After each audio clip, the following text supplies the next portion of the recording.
Good evening, councillors, staff and members of the public. Welcome to the City's Public Agenda Briefing Forum. My name is Councillor Lisa Cooper and I will be chairing this forum.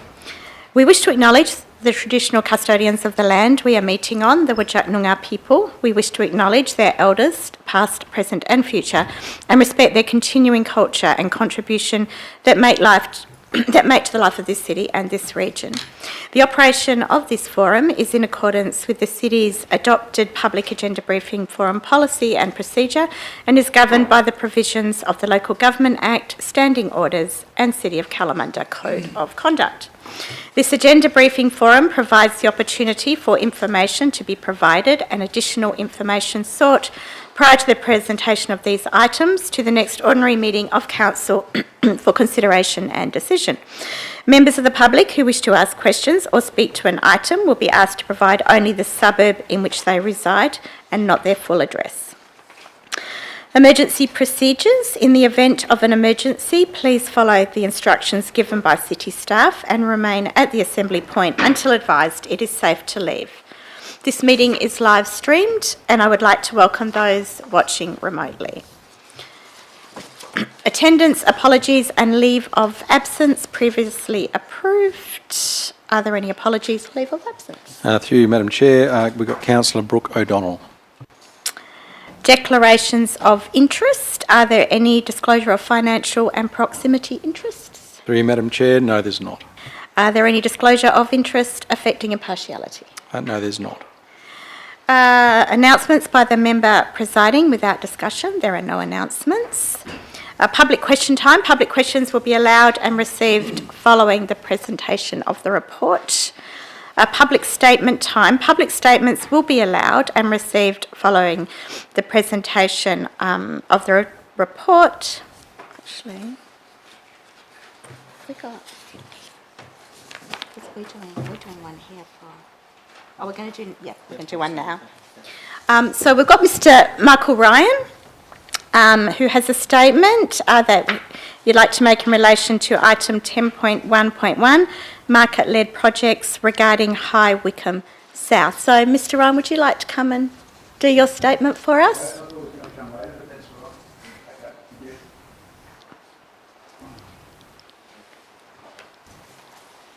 Yeah, Michael Ryan from High Wycombe.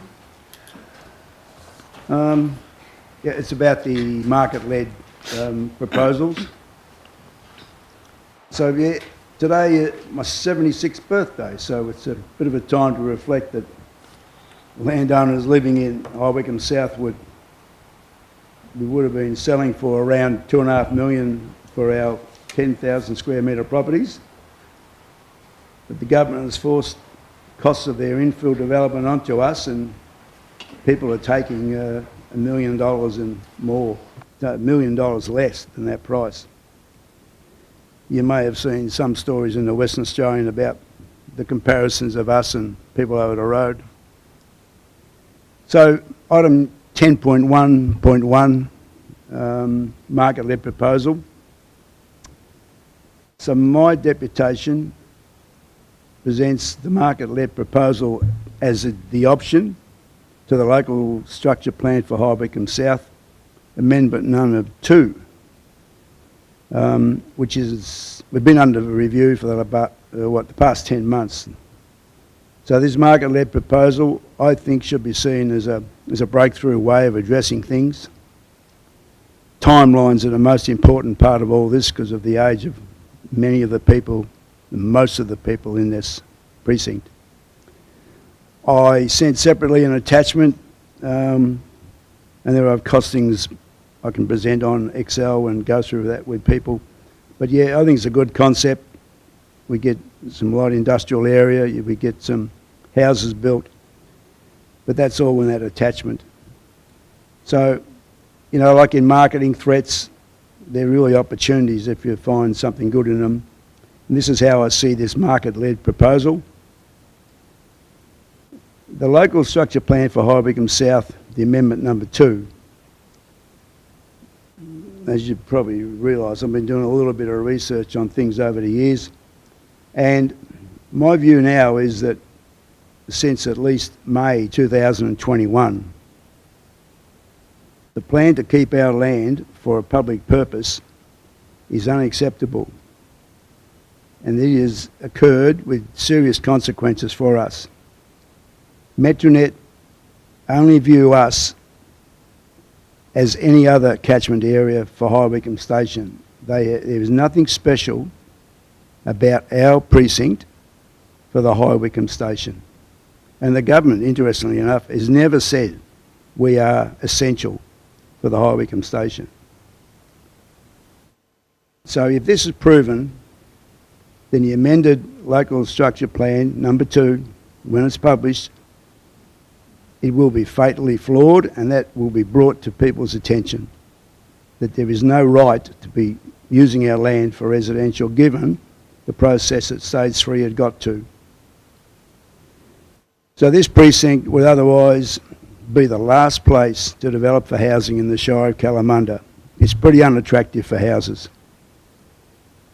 So I asked questions about the Metronet catchment area just yesterday at a Zoom meeting with the Development WA Planning Committee, and Councillor O'Connell was there as a member of the Development WA Committee.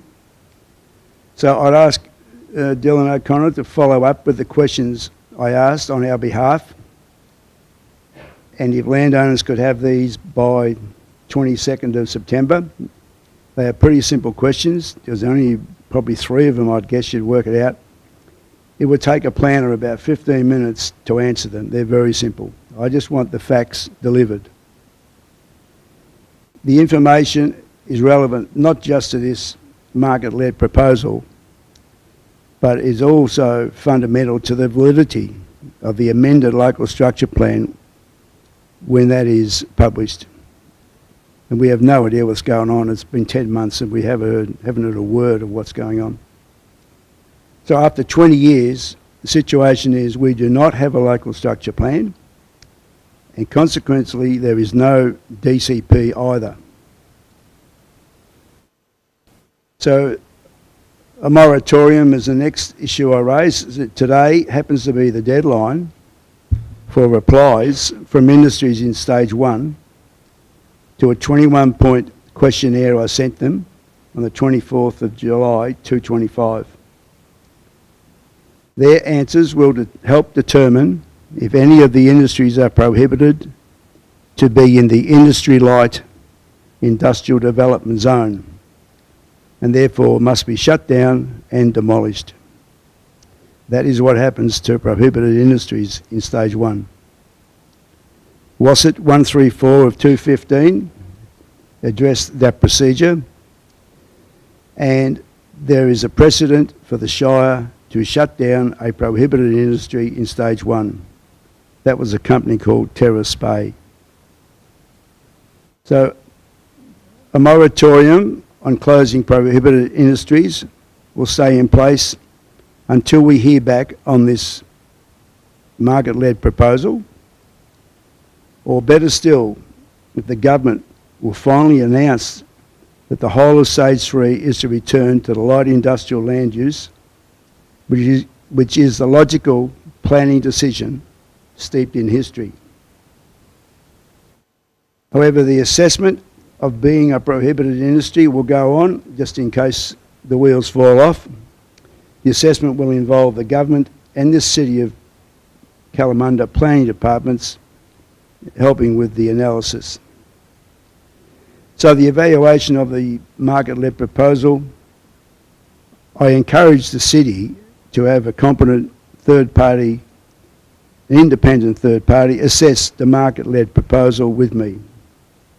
Alternatively, I've never met Ray Heron, but I'd be happy to review it with him. He's an experienced planner with perhaps 30 years in private practice before his recent appointment as WA Planning Commission Deputy Chairman. So yeah, that's about it. I think it's a great opportunity what you brought up, this market-led proposal, and it's really unusual. It fits perfectly with what we can put forward, and hopefully the government will move away from this madness they've had. It's just so silly what they're trying to do with our places down there. All right, thank you very much. Thank you, Mr. Ryan, for your statement. Okay, moving on, we have public submissions received in writing. There are no public submissions received in writing. Petitions received. There have been no petitions received. Confidential items announced but not discussed. Development service reports. Property matter Cambridge Reserve. That will be a confidential item.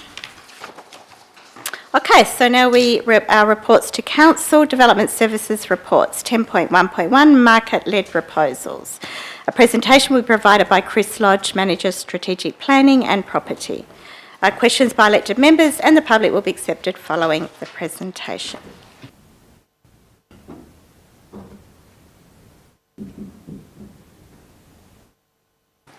Thank you, councillors. Tonight I'll be presenting on item 10.1.1 market-led proposals, which, sorry, I'm going to need the slides. The slide.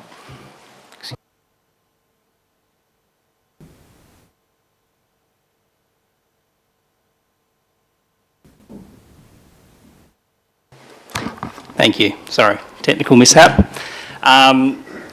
This item has been brought to the Council for the purposes of considering the potential to look at a policy pathway for market-led proposals, which is in essence a unsolicited approach from the private sector, which in the context of the item that's being presented to the Council would propose a commercial proposition in relation to land assets specifically, and in the context of the city not otherwise expressing any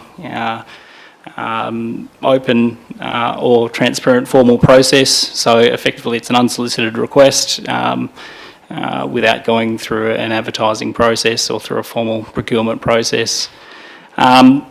In the office's experience, policy pathways can provide a structured approach to considering private sector investment on city land assets that would otherwise not have been identified from the city's administration or from the council. Typically, they're aligned with a strong desire to look at community and economic benefits, and including financial benefits to the city and the community, can involve opportunities that aren't readily identified from the city. So it can generate innovation from the market that would otherwise not have would have been considered, and also include elements of uniqueness, which again may not have been considered through the city's internal processes. But fundamentally, the assessment criteria is that the city's commenced investigating for these policy approaches. They typically align with council strategies, so there's strong principles that are embedded in these policies to say that any proposals would need to align with council strategy. Based on the preliminary assessment of what a policy could like, it follows a typical process from preliminary inquiry all the way through to more structured decision gateways, including consultation with the council, and can involve negotiation periods, and also give an opportunity for the council to make a determination as to whether it would explore market opportunities as opposed to negotiate directly with proponents. The city would also look at introducing fee structures to support cost recovery, as this is not currently a service that the city plans for or resources in a significant way. The types of things that come through with these proposals, obviously the strategic alignment arguments that I've mentioned, community and economic benefits, any commercial terms, roles and responsibilities, and obviously a proponent's capacity to deliver are key themes, and of course a schedule to provide some certainty. The city does from time to time receive these types of proposals. There are some examples cited in paragraphs in the report. I think paragraph 7 cites some examples of the nature of some of the proposals that have been presented to the city in the past, and indeed the city is also in the process of discussing other prospective market-led proposals for city projects, and it would be an opportune time to investigate a structured way of assessing those proposals should the city receive one. That brings me to the end of my presentation, and the recommendation is that the council requests the consideration of the preparation of one of these policies. I'm happy to take questions. Councillor Ritchie. Thank you, Madam Chair. Chris, I'm just listening to Mr Ryan's deputation. I'm struggling to see a connection between his support of the market-led proposals and the definition you've just put there is something that would come to us unsolicited. Can you maybe tie those two things together? Am I missing something in that? Through the chair, I was listening to Mr Ryan and having similar thoughts. However, I expect that Mr Ryan is suggesting that should the city have land assets or interests in the precinct, that a market-led proposal could provide an opportunity to stimulate development. In the case of the precinct, the city really only has two significant land holdings, which is the Brand Road landfill sites, which haven't been identified for any redevelopment beyond establishing recreation and playing fields. I know Mr Ryan didn't provide any specific examples, so it is very, very difficult to draw a connection. Thank you. Councillor Metallo. Thank you, Chair, and thanks, Chris, for you and your team putting this report together. In the report, it states currently that the market-led proposals are assessed or managed on a case-by-case basis, and your report did shed some light on some of my concerns around the potential for the erosion of council's role in determination of these proposals. Is it envisaged by the city at this stage that council may still retain its current role in determining these positions, and that's all subject to the final policy, or does the city have any early thoughts as to how council's role in that might be impacted, if at all? Through the chair, the council is ultimately the decision maker in any of these policies that are prepared. I would say that that the policy, based on early thinking, would not look to erode any formal decision-making role of the council. Although it could create I guess, an avenue whereby these proposals become more prevalent and are are openly encouraged, if you like, for the market to express these types of proposals, which would then generate a question as to whether or not every single proposal gets presented to a council meeting, in which case the council may need to determine whether it wishes to see every proposal, notwithstanding the merits of those proposals. So the policy would then explore, well, how would you then evaluate the quality of a proposal and reach a threshold at which they become something that should be seriously entertained by the council. So that would be an intent of the policy, but certainly no express interest in reducing council's role in any way. Thanks for that, Chris. And look, just to be clear, there's no suggestion from me that that's the intent behind this policy. I guess it's just a concern that I have, and I may well not be sitting in this chair when the proposal is decided. So I suppose it's a comment to the councillors that are here that, it might be something you want to keep your eye on. Thanks. Any further questions? Councillor O'Connor? Thank you, Madam Chair. Chris, what safeguards could a policy use to prevent conflict of interest issues or perception of favouritism with certain developers when there's only one proponent?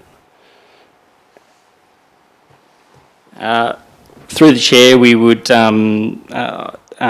need to explore the best way to structure that. I don't have a specific answer for you, but I'm happy to take that on notice and resolve that before the council meeting.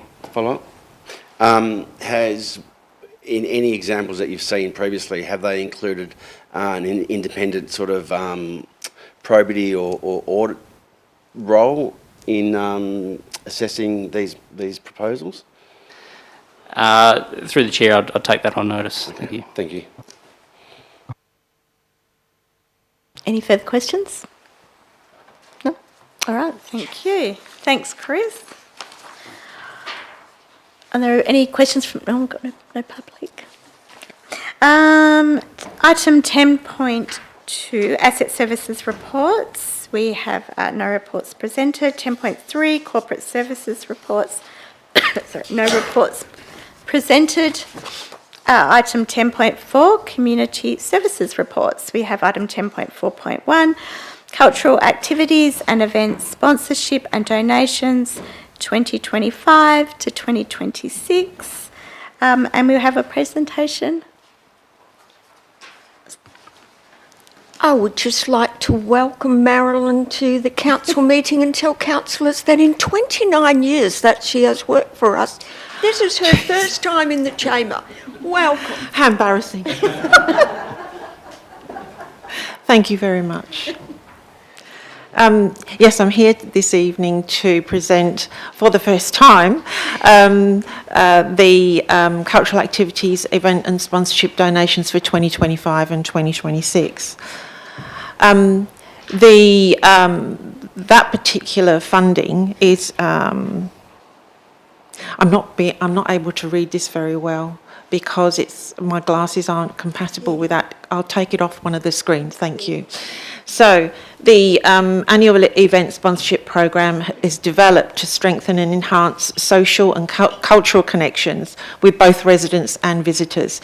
It's a very strong funding stream that's been in place for probably around about 10 years. It's possibly changed a little bit in its focus over the years, but it's still looking at supporting event organisers to develop and promote events and effective branding and promotions, because often we find that there are some weaknesses in the planning of these events, and sometimes the marketing is an issue. And growing the city as a premier event destination, that's very important to us from a tourism perspective, and to generate economic and social benefits. We have a $30,000 funding across a couple of categories. Category 1 is donations up to $1,000, and these, on the whole, support small event sponsorship, and it aims to assist community groups to deliver activities as a direct benefit to the local community or visitors, and donations are approved under delegated authority from the CEO. Category 2 is the sponsorship, the larger festivals, cultural events and activities and events or programs for specific target groups, such as called youth, seniors and disability groups as well. We also have, finally, the partnerships, which we utilise that. It's sometimes it becomes evident where we have an application where capacity may be limited, the ideas are great, and maybe we could give some kind of assistance to that. So the partnership is created in a collaborative approach with the organisers to work together, set some shared goals and ensure that mutual benefit and support a successful and financially sustainable event. That's really important for us. Now, the evaluation is done by an assessment panel, and we look at specifically at quality, reach, good planning and financial responsibility. It's supported by a scoring method across key elements such as positive exposure, the city's brand, mutually beneficial, the reciprocal businesses benefits. That's really difficult to say in one hit. Really to provide adequate return on investment for the city, to show potential towards sustainability with the development of a viable long-term program and relationships, and good community outcomes. That's very important to us as well, and to enhance a strong sense of community to benefit residents, and once again, really important to attract visitors. And then finally to demonstrate benefit to the wider community or a specifically targeted community group.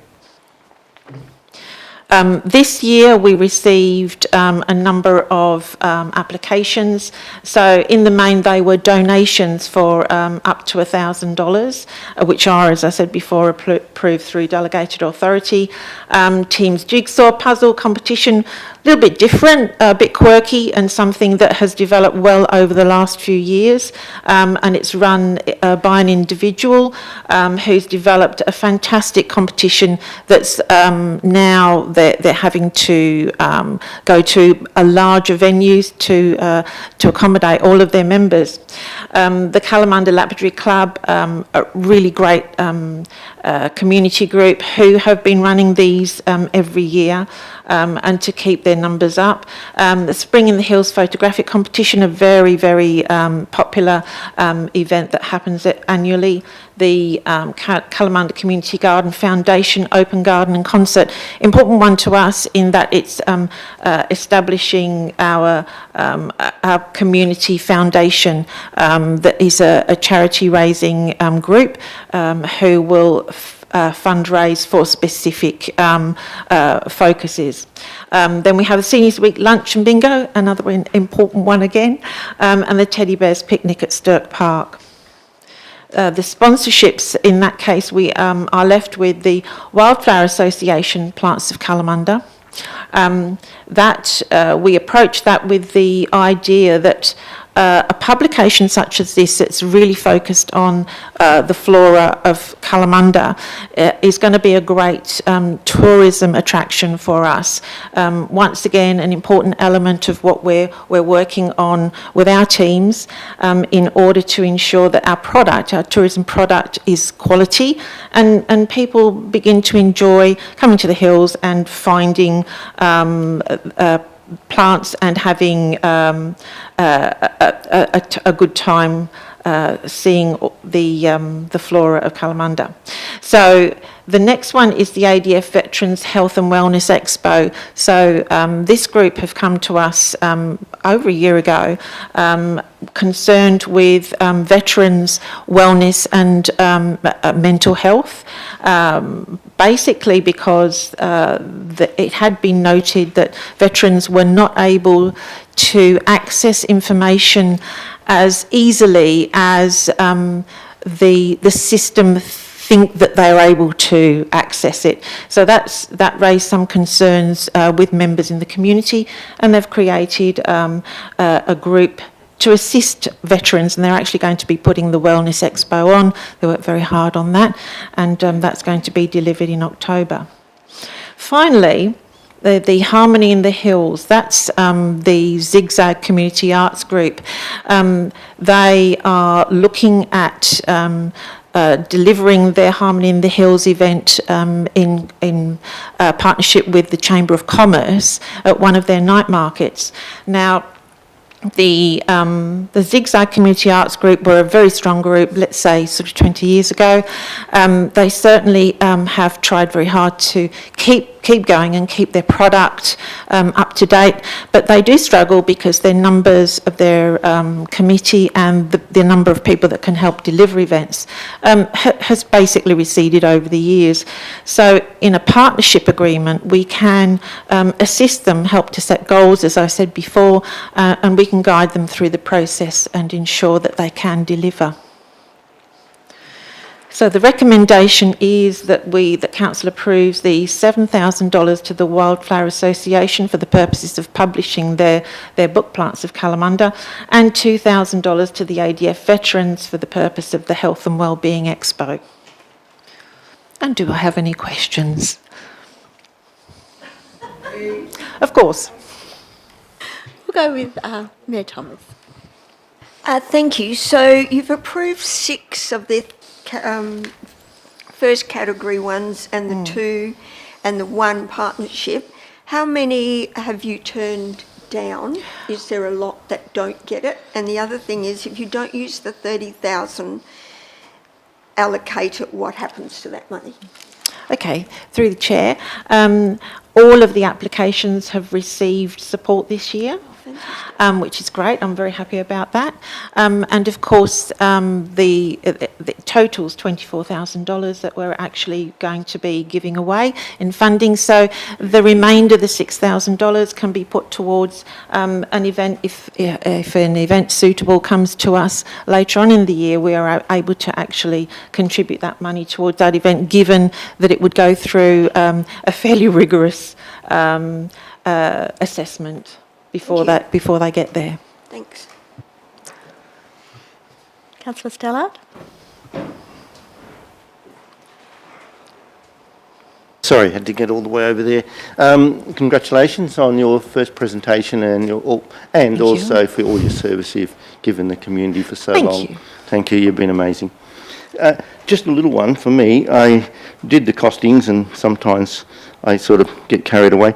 I didn't see an estimated amount for the Zigzag aspect of it. I assume with your total it's about $9,000, but to make 24, because the rest is only 15. So I'm just assuming, but I didn't see it written anywhere. I just wanted you to verify. Do we have an estimation of what it is or how much? And you know, does that include staff time and all that sort of stuff? Through the chair, yes, it's $10,000. They applied for $10,000, and through the partnership, we'll be giving them the $10,000 in stages as they meet the milestones through the partnership. Councillor Cannon? Thank you, Madam Chair. You've got here that there's a panel of officers with relevant expertise reviews each application. Who's the panel and how are they nominated? Is the panel within the city or?